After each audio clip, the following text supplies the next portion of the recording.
de entender o como lo dice acá en el texto, una vez obtenido el algoritmo hash, código de autenticación, lo próximo que realiza el experto es el reconocimiento del o los archivos digitales colectados. Para ello es fundamental describir estas cosas que están acá y que no pueden dejar de escribirse o no pueden dejar de ser plasmadas.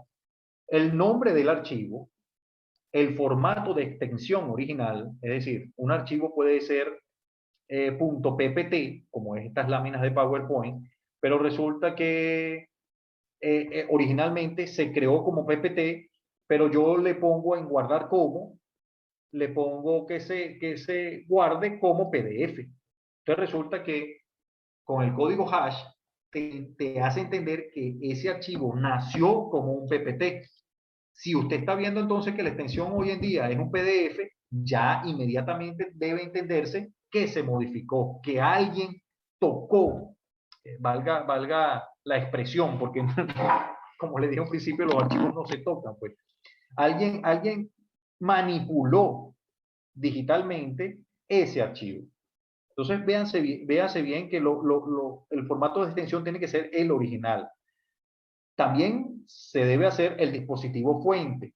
Con respecto al dispositivo fuente, si lo tenemos a la mano, es decir, si tenemos en la evidencia física, teléfono, laptop, ordenador, por supuesto que con el hecho de escribirlo, marca, modelo, serial, vamos a entender la identificación del dispositivo fuente. Pero cuando no es un mirroring, cuando no es una duplicación del almacenaje, sino que es una descarga desde un servidor lejano o a veces incluso oculto, en el mundo entero hay millares, por no decir millones, millares de servidores ocultos, que es decir, están en la web, se entienden con su dirección lógica, se pueden rastrear por su dirección lógica, pero no sabemos ni siquiera en qué país físicamente están.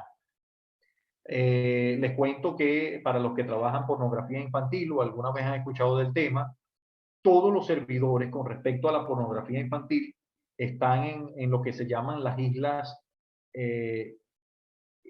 algunos lo nombran como paraísos legales. Así como los paraísos fiscales, existen paraísos legales. Es decir, hay islas en el mundo entero que no cuentan primero con una anexión a un país, eso existe, y por no contar con una anexión a un país, es decir, no ser parte de un país, son comprables. Un millonario puede comprarte una isla, unos 10, 15 millones de dólares, 5 millones de dólares, depende de dónde se encuentre.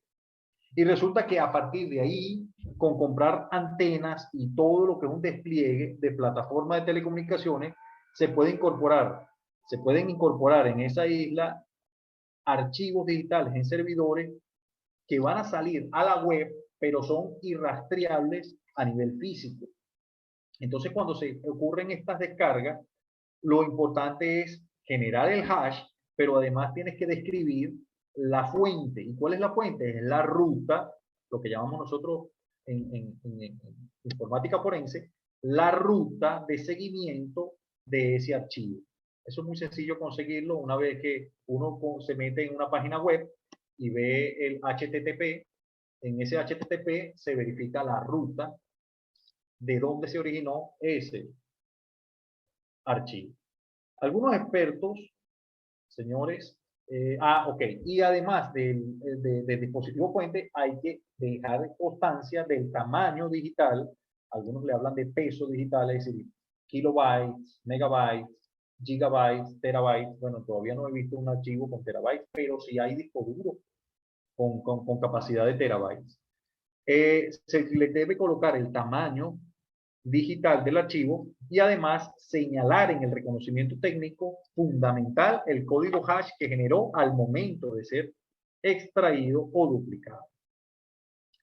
Algunos expertos explican que el reconocimiento técnico, es decir, cuando yo estoy escribiendo en mi dictamen pericial, la parte del reconocimiento técnico, es necesario abrir el archivo. Es decir, buscar una aplicación con la cual idóneamente yo pueda observar lo que tiene el archivo y señalar que efectivamente, dos cosas, el archivo inicia, es decir, no está corrupto, no tiene falla en su indemnidad lógica, lo voy a hablar en palabras llanas, es decir, no está dañado el archivo y puede ser abierto. Un PPT, me voy a PowerPoint y lo abro desde PowerPoint. Un punto doc, me voy a Word o me voy a otro procesador de texto y procuro abrir el archivo de texto. Y otros indican qué es lo que se despliega. Es decir, algunos expertos dicen que es importante señalar si el archivo inició y otros indican qué desplegó. Porque fíjense ustedes, resulta que existen hoy en día, dentro del mundo de la informática, lo que llaman duplicaciones falsas o falseamiento de las extensiones. Es decir, yo un archivo .doc me niego a que esa carta que escribí mi esposa la lea. Yo me niego a eso. Y entonces resulta que dentro del nombre le pongo .exe.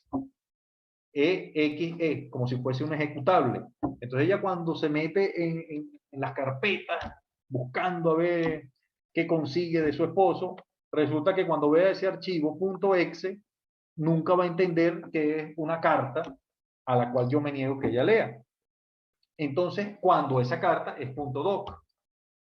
Entonces, algunos expertos en el área requieren que abran el archivo dentro del reconocimiento técnico, porque al final se va a abrir el archivo para poder hacer los análisis correspondientes, pero que dentro del espacio del reconocimiento técnico se aperture, se inicie el archivo para ver si aperturó o no está corrupto y además qué es lo que desplegó ese archivo. En el caso particular de quien les habla, yo estoy de acuerdo con esto. Ya les voy a decir por qué en la siguiente lámina.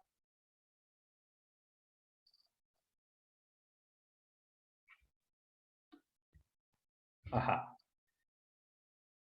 Acá, la preservación de lo íntimo. Es un unánime que dentro de la Carta de Derechos consagrados en las constituciones nacionales de todos los países, y digo unánime porque es un derecho fundamental. Existe el derecho a lo privado, a la intimidad y a la integridad psicofísica.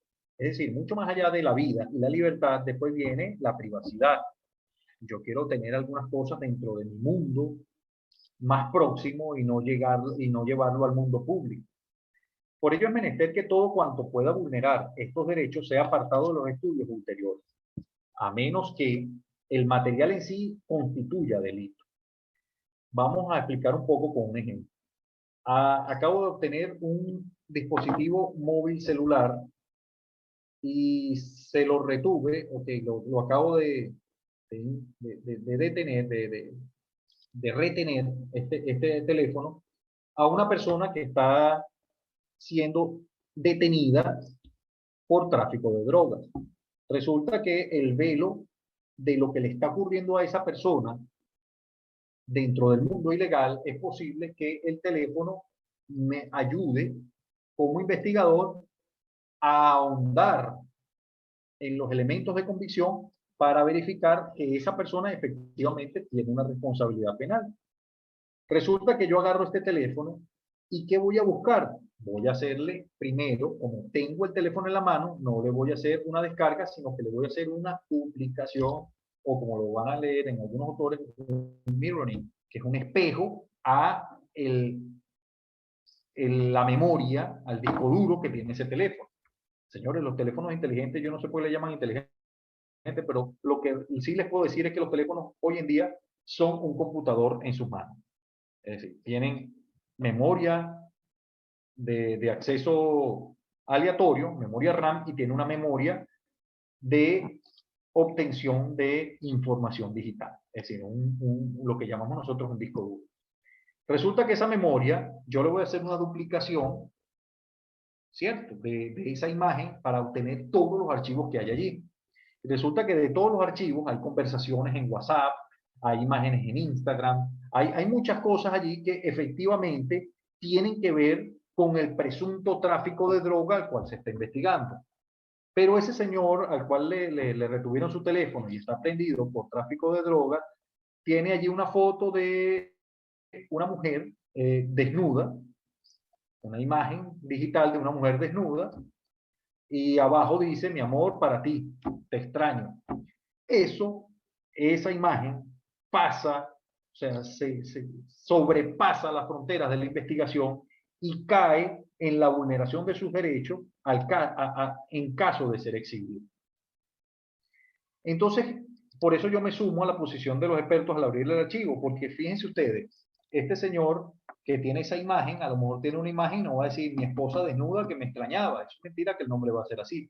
Él va a decir un regalo, y resulta que cuando yo abra ese regalo, porque me interesa como investigador saber si ese regalo se trata de una imagen en un laboratorio de droga con mucha cocaína o con mucha marihuana o con mucha sustancia, me interesa saber de qué se trata ese regalo. Cuando lo abro, es una mujer que está desnuda y que no interesa en ningún sentido a la investigación.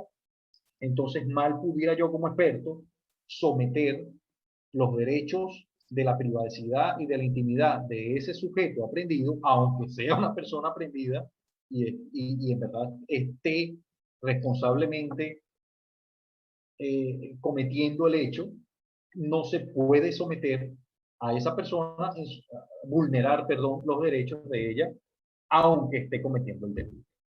Entonces, por eso yo creo que es importante que el experto haga una apertura de los archivos para ver qué va a enviar como elemento de convicción en el escrito del dictamen pericial.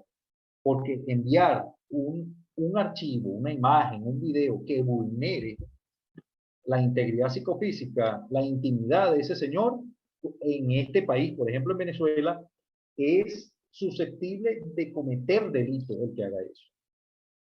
¿Entienden? O me dice entender.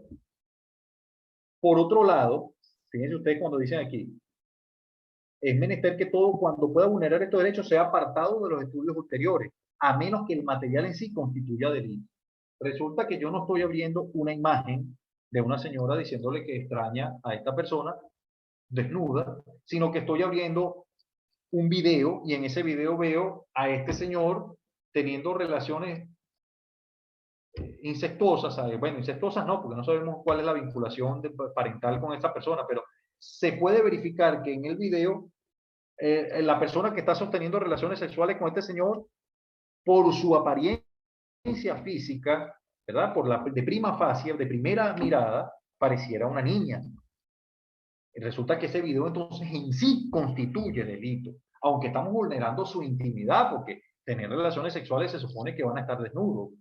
Pero, por otra parte, estamos entendiendo que ese material videográfico en sí puede ser un tipo penal más impuesto a esta persona, que además de que hizo tráfico de drogas, resulta que se estableció en una escena, en unas relaciones sexuales con una muchachita que si bien no tenemos identificada, su apariencia física es menor de edad.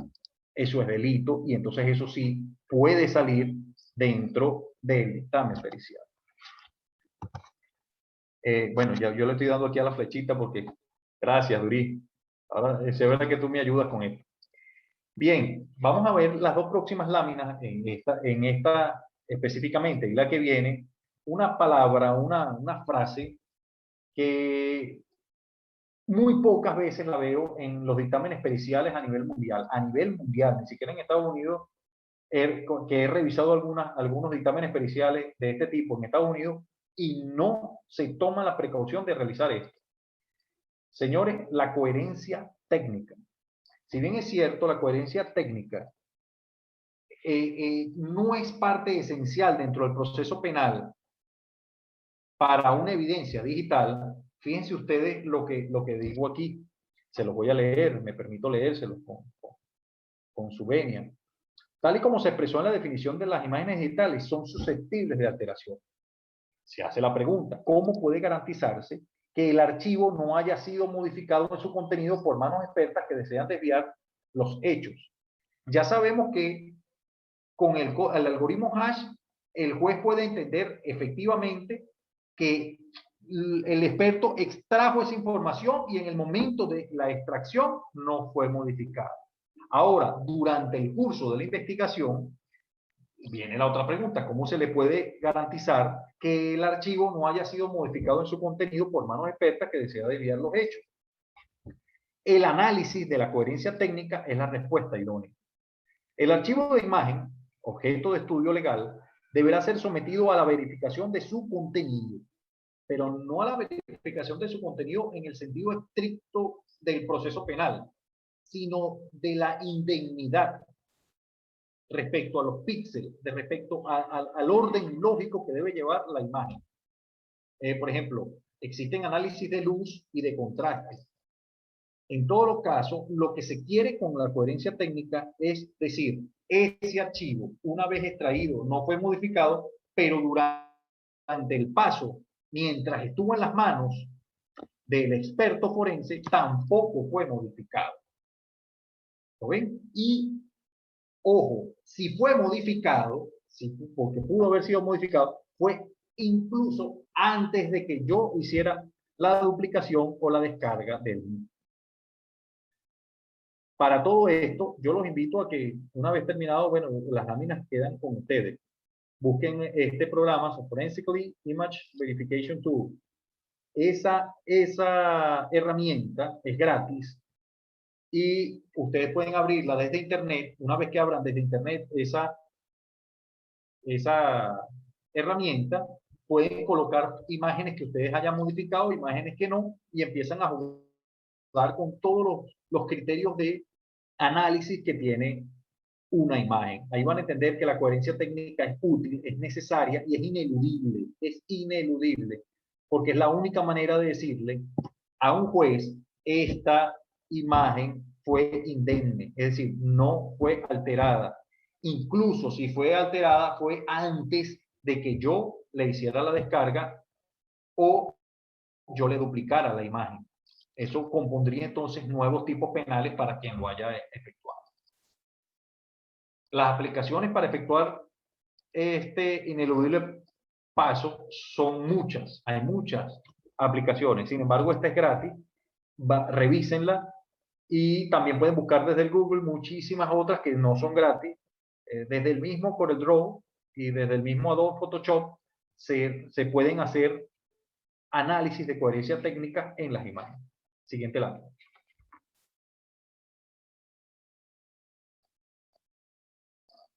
¿Duri? Ajá. Tal cual como las imágenes, está la coherencia técnica en videos. Los videos digitales en la totalidad de los formatos pueden ser disgregados en fotogramas. Aquí vamos a explicar un poco qué es un fotograma. Un poco nos vamos a explicar qué es un fotograma.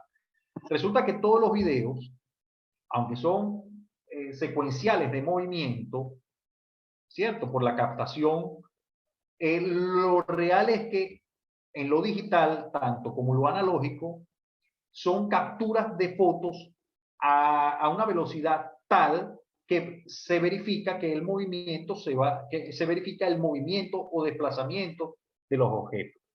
Entonces, al final de cuentas, podemos definir un video, una videograbación digital, como el conjunto de fotos, millones de fotos que se toman de una imagen, de un lugar, que si esas fotos van generando movimiento, por supuesto que va a dar la sensación de movimiento.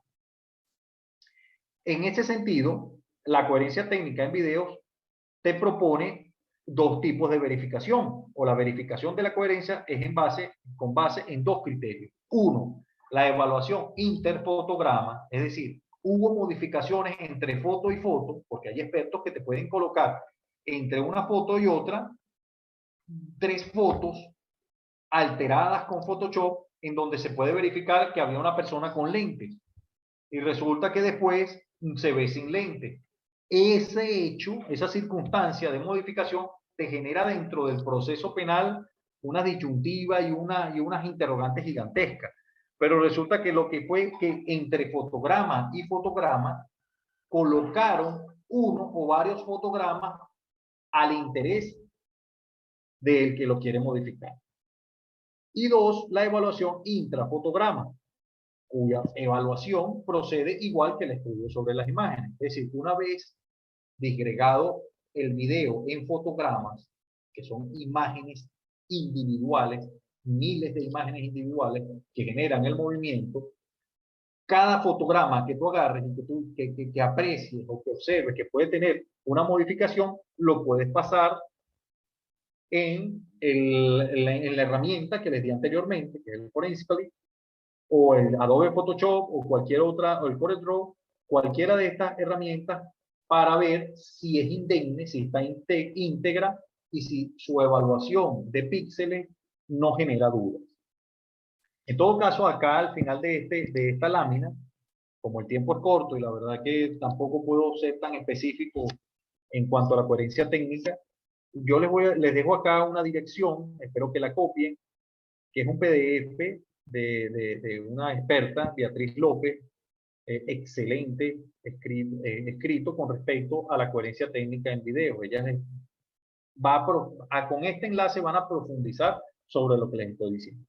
Lo que sí les voy a decir es que al nivel procesal penal, ¿verdad? Al nivel de diplomado de criminalística avanzada, que es el que estamos nosotros abordando en este momento, la coherencia técnica en cualquier archivo digital es ineludible, imprescindible y, ojo, si no existe, se somete la evidencia digital a una solicitud de nulidad, al menos en nuestro país.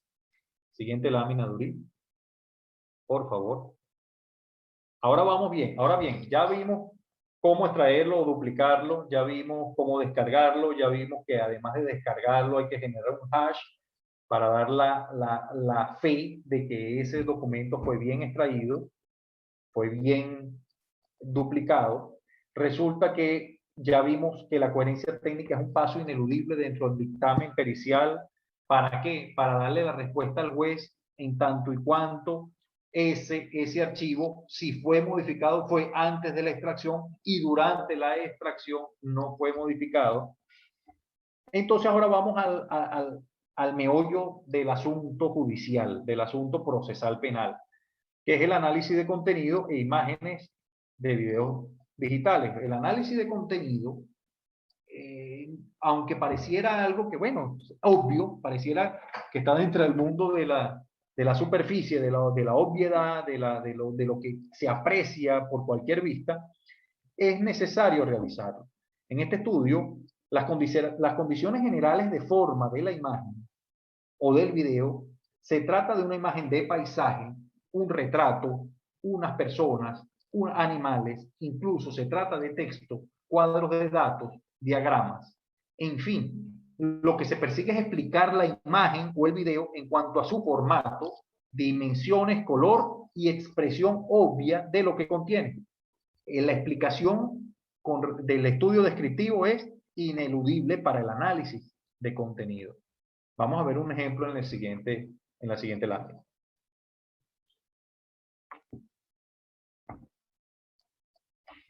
Ajá, ok. Siguiente lámina. Ok. Ejemplo de estudio descriptivo. Fíjense ustedes acá, esto es un caso que ocurrió acá en Venezuela, en Barinas. Detuvieron, aprendieron a 2 personas por supuesto contrabando de extracción de combustible. Resulta que estas personas dicen que no estaban haciendo nada malo, son los dueños de la estación de servicio de combustible, y ellos dicen que ellos se sometieron a lo dicho por el vicepresidente del área económica, que es el ciudadano que están viendo en la imagen, se llama Tarek El Aizami, venezolano. Resulta que en el estudio, en el dictamen pericial, se genera el análisis descriptivo de la evidencia digital. Entonces, fíjense ustedes cómo explican. Imagen rectangular horizontal en la que se aprecia un fondo color rosado, el logotipo de la empresa PDVSA, cuyas iniciales se verifican en 3 oportunidades. En la esquina superior izquierda, a vista del observador, se aprecia una figura tricolor que, por ser pública y notoria, se reconoce como el isotipo del medio de comunicación venezolana de televisión. Aparece en el formato a la derecha del observador una figura masculina de tez blanca, a quien por ser figura pública de la República Bolivariana de Venezuela se le reconoce como ciudadano, como el ciudadano Tarek Saddam El Aizami. quien para el momento de la grabación ostenta el cargo de vicepresidente del área económica de la República Bolivariana de Venezuela. Entonces, fíjense ustedes, pueden seguir leyendo y pueden seguir verificando lo que genera el análisis descriptivo de la evidencia digital. Esto va dentro del análisis de contenido. El estudio descriptivo te va a explicar a los lectores del dictamen pericial de qué se trata lo que está allí. Porque no es lo mismo que lo explique un experto a que lo vea cualquier persona, porque el experto va a ahondar, no va a ahorrar en detalles con respecto a lo que se está desplegando. Esto es un video, señores, que está en YouTube, ahí tienen el enlace, y resulta que de ese video, fíjense cómo le colocó allí fotograma extraído del video digital, es decir, de ese video se hizo la extracción de fotograma y el fotograma número 1 es el que ustedes están viendo en ese momento. Entonces, para que vean lo que es un análisis descriptivo o un estudio descriptivo del análisis de contenido de una evidencia digital, en este caso, un video. Si quieren profundizar, lo pueden leer más o pueden revisar incluso el enlace del video allí en YouTube. Siguiente lámina.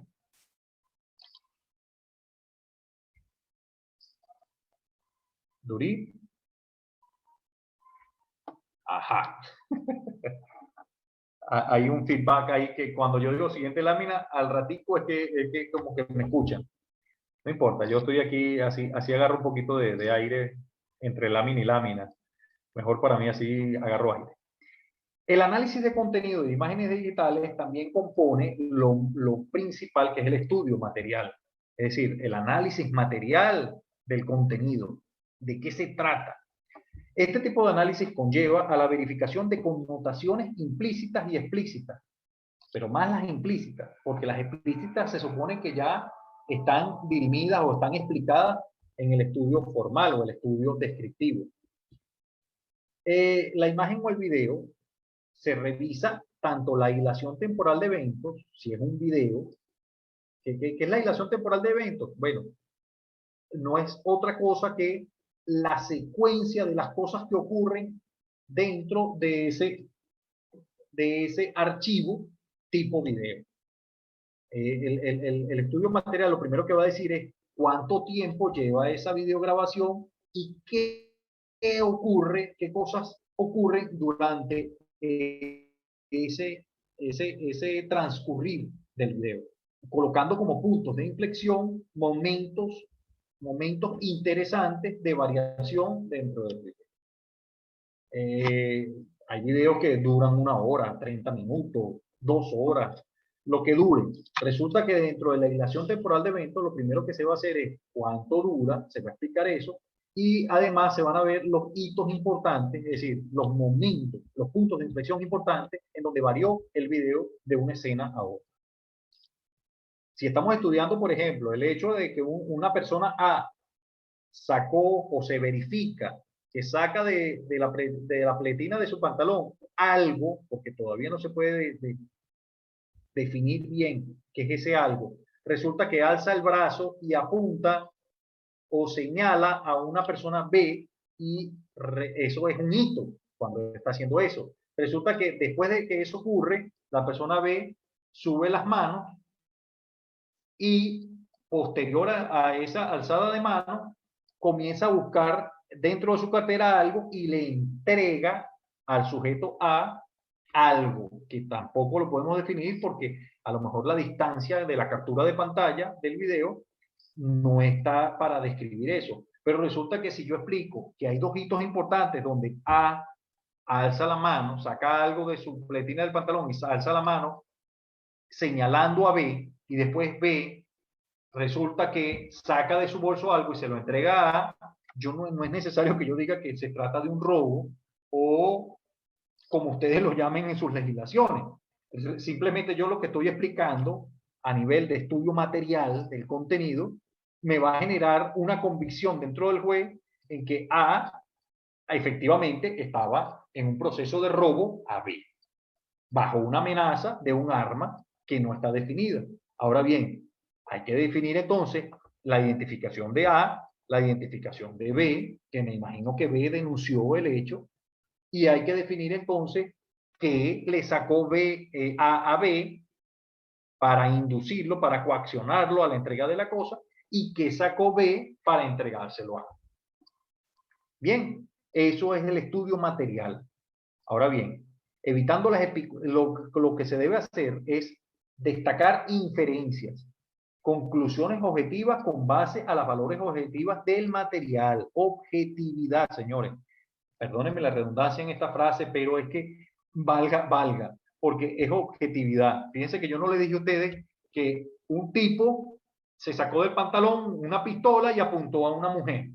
Y la mujer sacó del bolso lo que tenía, un celular, y se lo entregó al hombre.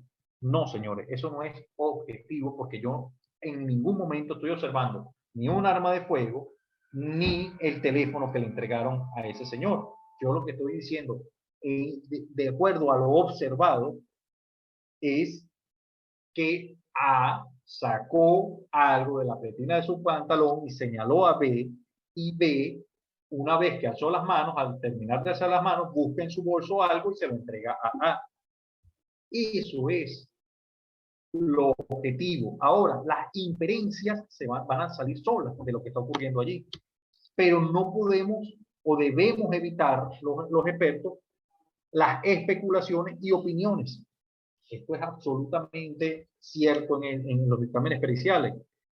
Es tan obvio a veces lo que uno está observando dentro del material videográfico que comienza a generar valoraciones subjetivas, valoraciones de opinión, valoraciones de prejuicio con respecto a lo que ya la experiencia que tú tienes como experto. Eso no puede colocarse en el dictamen, y si se coloca es objeto de revisión, de pelea, de litigio y de esa pugna que hay entre el defensor y el fiscal, solo porque hubo una valoración subjetiva que debe evitarse. Dependiendo del material a ser analizado, es posible que el estudio material, es decir, esta área del estudio, produzca análisis de discurso, señores. Fíjense ustedes lo importante, hay doctorado para análisis de discurso, y resulta que al observar un video es posible que nosotros dentro del estudio material tengamos que generar un análisis de discurso. Valoraciones comparativas de imágenes, quinantropometría forense, valoraciones antropométricas, arte forense, entre otras áreas del saber humano. Todas estas 5 áreas que acabo de mencionar como ejemplo de lo que es el estudio material de una evidencia digital tipo videográfica o tipo de imagen, señores, es espeso, es denso. De hecho, si algunos no han escuchado la palabra quinantropometría, en las preguntas me las pueden hacer para seguir el paso de las láminas, porque yo creo que estoy en el tiempo. Cualquiera de estas palabras me la preguntan. De todas maneras, creo que más adelante voy a dilucidar algunas de estas frases. La siguiente lámina para ver el ejemplo del análisis de contenido en cuanto a su estudio material. Ajá, fíjense ustedes 2 casos en los que he participado yo.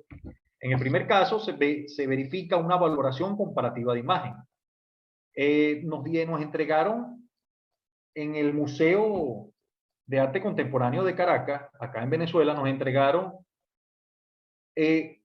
un álbum digital de todo lo que había ocurrido con respecto a esta obra que ustedes están viendo en esta imagen, en esta duplicidad de imagen.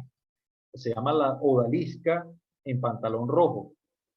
Henry, no recuerdo muy bien el pintor, Henry Matisse lo pintó, es un gran pintor francés, si mal no recuerdo, no soy experto tampoco en arte, pero lo cierto es que me tuve que volver medio experto en esto porque me dieron ese caso que tenía nada más y nada menos que 25 piezas, y el punto era que cambiaron el cuadro porque el cuadro costaba más plata afuera que aquí en Venezuela.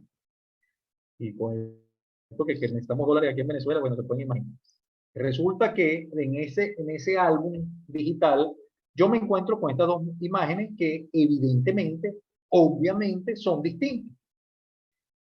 Ustedes, ojalá pudiéramos tener la interacción del audio para poderlos escuchar, a ver qué opinión tienen ustedes. Esto yo siempre doy esta clase, digo, ¿cuál creen ustedes que es la original y cuál es la copia? Yo me confundí, o sea, yo me equivoqué. Yo fallé allí y pensé que una era la copia y la otra era la original, y bueno, soy tan bueno en arte, en obras de arte, que era al revés. Menos mal que al final de cuentas tenemos esta valoración comparativa de imágenes. Me fui con este sesgo, es decir, con este hito importante dentro del álbum digital que habían tomado allí ay Dios mío, se me fue, en la galería, y resulta que me fui con la experta, por supuesto, de allá de la directora, y me dijo cuál era la original y cuál era la falsa. La original es la que tienen en su mano izquierda, a la observación de ustedes, es decir, la que está más clara. Y la falsa es la que está en la mano derecha, un poco más oscura. Yo pensé que era al revés. Resulta que hay una cuestión diferencial importante en la valoración comparativa de la imagen con respecto al hombro izquierdo de la odalisca. Fíjense que en la pared de la odalisca real, que es la de la izquierda, no hay un manchón a la altura del hombro izquierdo de la misma, hombro y brazo, pues, de lo que es el brazo, porque no tanto el hombro, sino más abajito. Y en la falsa hay como un manchón allí de envejecimiento del tapiz de la pared. Esto, entre muchísimas más, esta es una de las que más se observó, esto hizo prueba, es decir, elemento de convicción para entender que entre el tiempo en que se tomó la imagen, ¿cierto? Esta imagen de la izquierda y la imagen de la derecha, resulta que fue un periodo de solamente 6 semanas. Cuando me preguntaron a mí como investigador, bueno, ¿cuándo se robaron? ¿Cuándo sacaron esa obra tan importante de acá? Porque lo que hicieron fue un cambio. Que quitaron la original y colocaron la copia en exhibición. Entonces yo le dije, bueno, mira, yo no sé qué día exacto, pero ya al menos tenemos 6 semanas como periodo del hurto. Pues, como el hurto se ocurrió en estas 6 semanas. El caso fue muy bonito porque este elemento de convicción acompañó a otro elemento de convicción, que fue quienes habían renunciado durante ese tiempo de las 6 semanas.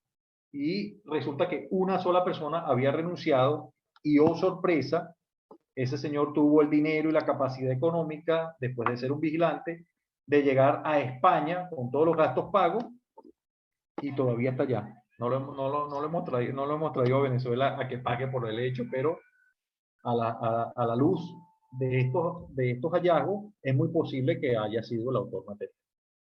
Esto con respecto a la valoración comparativa de imágenes. En el análisis de contenido, en el análisis, el estudio de contenido, el estudio material. Es decir, yo puedo ver diferencias entre dos imágenes y fíjense cómo genera una convicción dentro del hilo de la investigación criminal. El lado derecho no tiene nada que ver con el lado izquierdo, es decir, hay una línea allí que separa y entonces hay un análisis del discurso que tiene que ver con lo anterior, con el ejemplo anterior.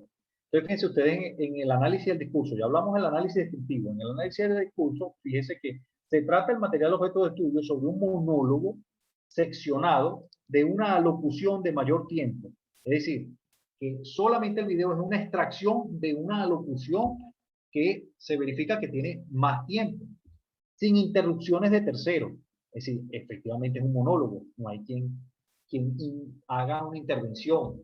En idioma español, oficial de la República Bolivariana de Venezuela, cumple con los requisitos formales de un discurso público, emanado y investido de autoridad, gracias a la figura a quien lo emite.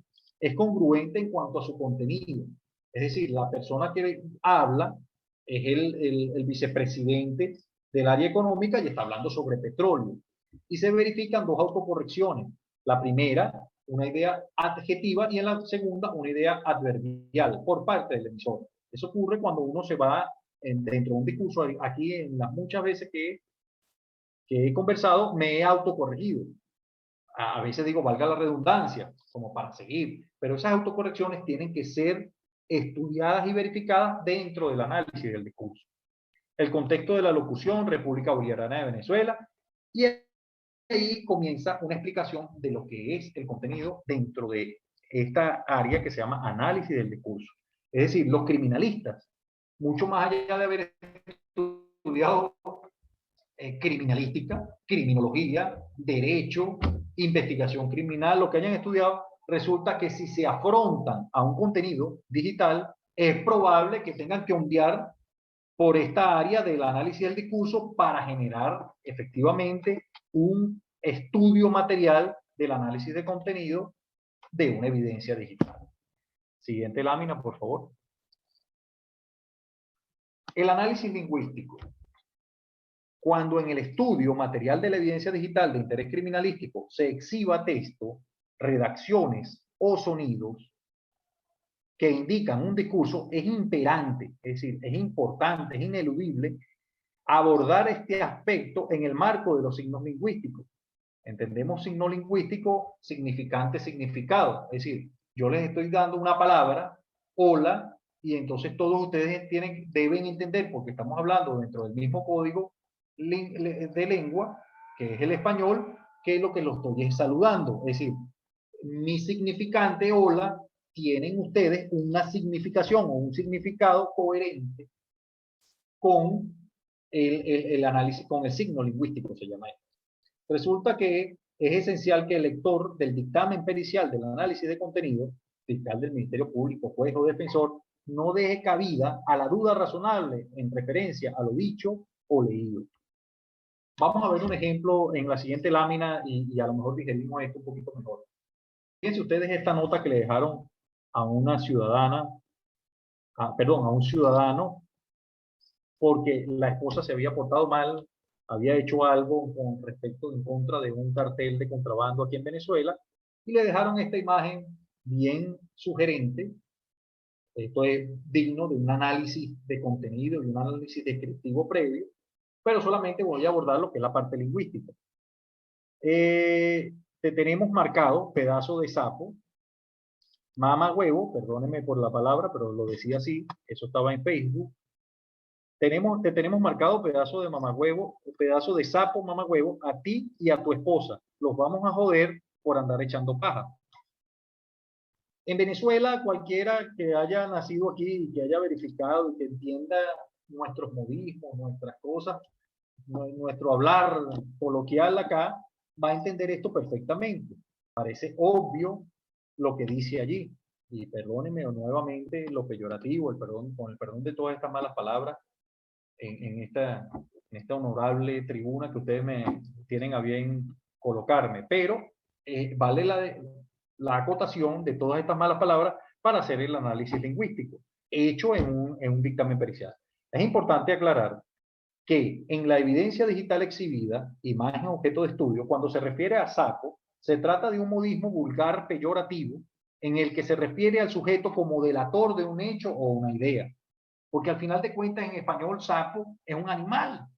Es un animal. Sapo, tú buscas en cualquier lado, sapo es un animal. Pero si no le das el contenido lingüístico acá, no van a entender algunas personas de qué se trata.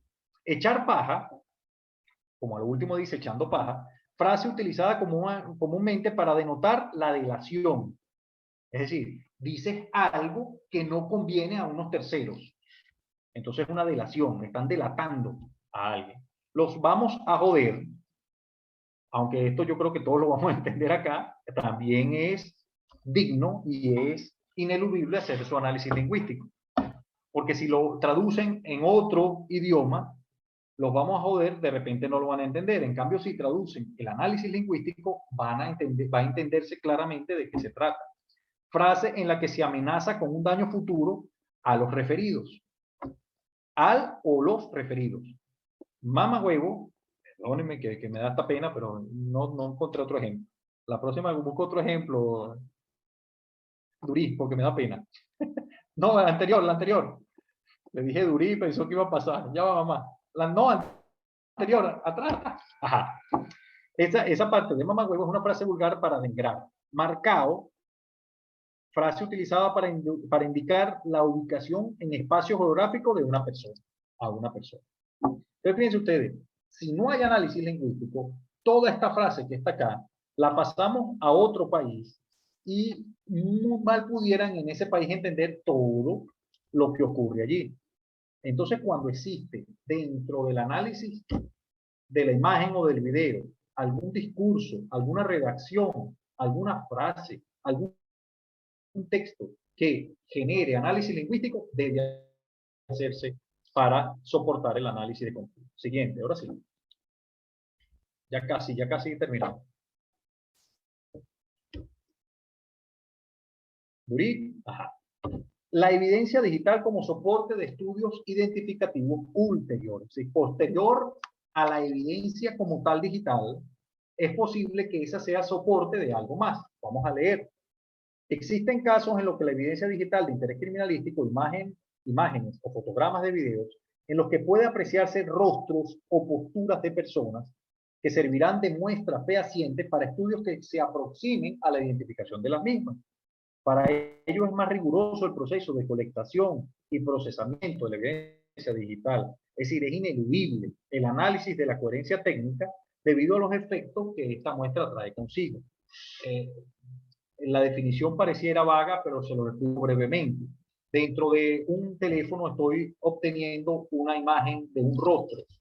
Y ese rostro, dicen, este es Julio. Resulta que Julio aparece en un sitio de suceso muerto, asesinado, fue víctima de un homicidio.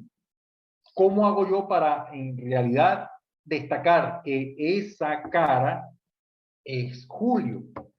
Vamos a ver el ejemplo siguiente para ya terminar el día de hoy con todo este tema. Ajá. Este es un ejemplo real, pasó en el 2009, en el 2009 o 2010, si mal no recuerdo, 2010. Ajá, fíjense ustedes, en este caso yo estaba en homicidios y conseguimos a una persona totalmente carbonizada, es decir, no tenía cara porque los homicidas, luego de haberle disparado con un proyectil único al cráneo, en la región frontal, para ocultar las futuras evidencias, combustionaron el cuerpo, o sea, le echaron gasolina y lo prendieron.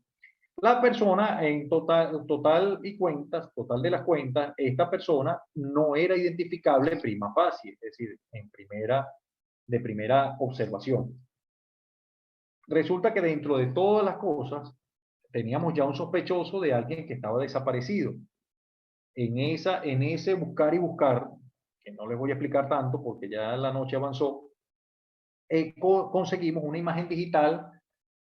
Esa imagen digital, por supuesto, pasó por todo el proceso, primero de algoritmo hash, después de coherencia técnica, y después de la coherencia técnica se hizo el análisis, y esta imagen que ustedes están viendo aquí es el señor Jaime Rangel. Este señor, por supuesto, yo ya estaba seguro como investigador que era la víctima, era la persona que habíamos encontrado carbonizada en un paraje inhóspito de Caracas, Venezuela. Pero resulta que yo quería que objetivamente, a través de un estudio científico, me demostrara que él, el señor, o sea, el cadáver combustionado, era la imagen o correspondía con la imagen.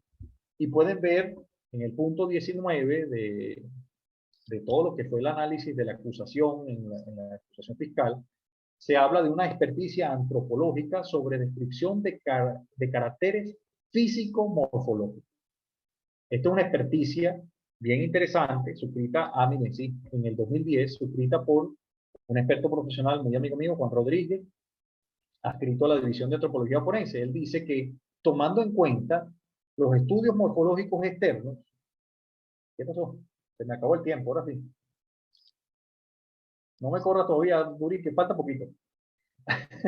Dice acá que tomando en cuenta los estudios morfológicos externos objetivizados mediante técnicas propuestas para la antropología, resulta que con base a la matriz de disimilaridad o similaridad euclidiana, se determinó que existen elementos de compatibilidad en las proporciones faciales entre los ciudadanos Jaime Rangel, que es la masa carbonizada que conseguimos, que es esta foto, ciudadano Jaime Rangel señalado como individuo A, y los restos carbonizados asignados con la nomenclatura 30801 2010. En ese caso no estaba identificado el cadáver porque no lo teníamos cómo identificar, entonces estaba solamente identificado con una nomenclatura. Resulta que a través de esta experticia antropológica no dejó dudas al fiscal y al juez que Jaime Rangel era el sujeto encontrado en estado de carbonización. Creo que esto es todo, señores. Pueden revisar un poquito más las láminas y verificar algunas otras cosas. Pasa la lámina a ver, Duri, si es verdad que ya terminé. Ah, sí. Bueno, ya terminé. Muchísimas gracias, de verdad. Traté de hacerlo lo más rápido posible, pero es que el tema es denso y espero que les haya gustado mucho. De verdad, nuevamente, gracias a ustedes. La empresa CCFA Casia, al profesor Julio, que hoy no lo vi por allí, a Durí, por tenerme paciencia con ese poco de grosería. Esta vez no hablé sino del muerto, no te mostré el muerto. Tenía la foto, de hecho, del carbonizado y dije, no, no, ¿para qué? Y bueno, muchísimas gracias. Aquí estoy a la disposición de sus preguntas.